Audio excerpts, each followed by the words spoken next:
শিক্ষা সংক্রান্ত গুরুত্বপূর্ণ আপডেট পেতে অবশ্যই চ্যানেলটিকে সাবস্ক্রাইব করুন, পাশে থাকা বেল আইকনটিতে অবশ্যই ক্লিক করুন।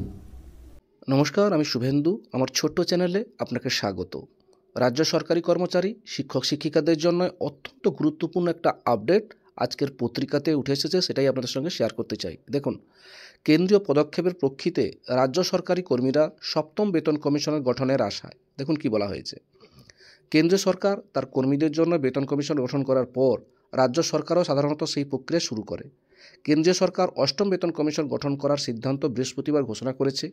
এই প্রেক্ষিতে রাজ্য সরকারি কর্মীমহল আশা করছে এখানেও এবার সপ্তম বেতন কমিশন গঠন করা হবে। আগামী মাসে বিধানসভায় যে রাজ্য বাজেট পেশ হবে সেখানে এই সংক্রান্ত কোনো ঘোষণা থাকে কিনা সেদিকেই তাকিয়ে আছেন সরকারি কর্মীরা। প্রতি 10 বছর অন্তর সরকারি কর্মীদের বেতন হার নির্ধারণের জন্য বেতন কমিশন গঠন করা হয়।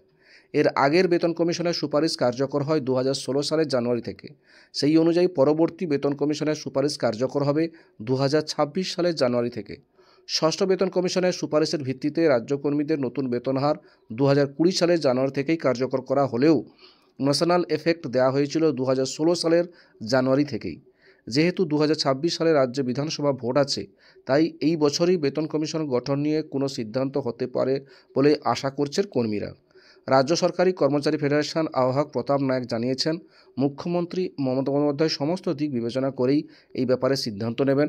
মুখ্যমন্ত্রীর উপর তাদের পুরো ভরসা আছে।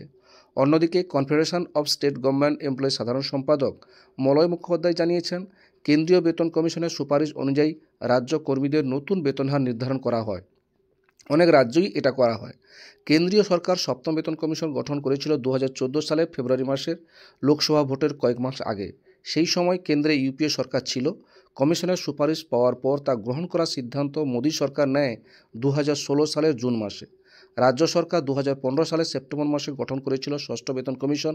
কমিশনের 2019 সালের সেপ্টেম্বর মাসের সুপারিশ মেনে 2020 সালের জানুয়ারি থেকে তা কার্যকরের সিদ্ধান্ত ঘোষণা করেন মুখ্যমন্ত্রী মমতা বন্দ্যোপাধ্যায়। এই ছিল একটা আপডেট আপনাদের সঙ্গে শেয়ার করলাম। ভিডিওটি দেখার জন্য অসংখ্য ধন্যবাদ।